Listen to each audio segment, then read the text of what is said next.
Good morning, I'm Sharaad Kuttan and welcome to BFM's Morning Headlines. It's the 5th of May and the stories that occupy the front pages of our mainstream media include Hudud, the MCA, PKR's party polls, the Umrah tour fraud and militants who want to set up something they call Daulah Islamia. Even beyond the militants, there are people here who want to institute deeper Islamic reforms in government, and they want to push for Hudud. So Hudud is actually the big story for many of the newspapers. So the Sun has anti-Hudud front. No, not the Barisan National Front, not even the Pakatan Riot Front, but an anti-Hudud front. Now what does this mean?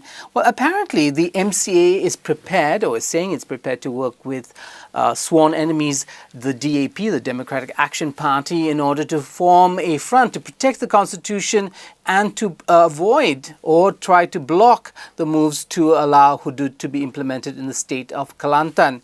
Now, is that going to work? Leo Tiang Lai, he's the head of the MCA, he's that man right there, and he's saying that the DAP lied to the people because its partners in Pakatan Riot were in fact pushing for the establishment of Hudud and Islamic law across the land and maybe even the Islamic State. What Tiong Lai has forgotten, of course, is that it was his coalition partners, UMNO.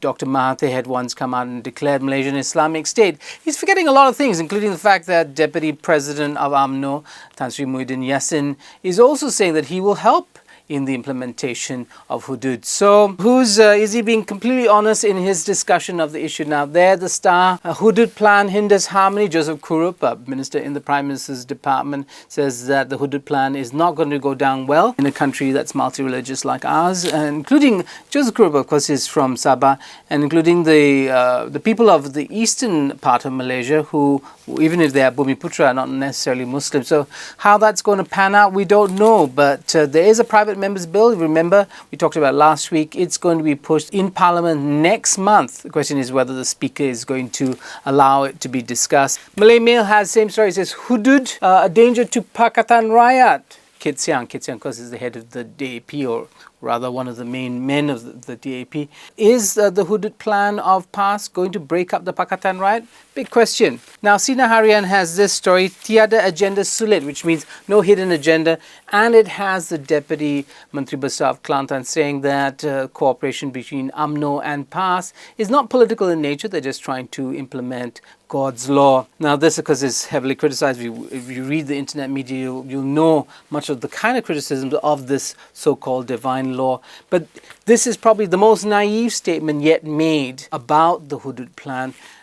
We all know there's a deep political agenda there, but that's for you to decide. Now, if you're interested in a debate on the issue, Sina Harian is actually organizing a forum next week, and there it is. Hudud, are we ready? Includes a well-known Islamic cleric, Dr. Asri, but also Wika Siong of MCA. Now, I'm interested in that forum. You might be too. So that's Wednesday. News Straits Times. Now, all this posturing by MCA, what's interesting is that here they are perhaps going for 3 cabinet positions. They have been out of cabinet for some time because of their electoral losses. Cabinet positions for MCA. Yes, at a time when the party that dominates their coalition is saying that it is, well, at best ambivalent about Hudud, but it does have members saying that they're going to be supporting Hudud.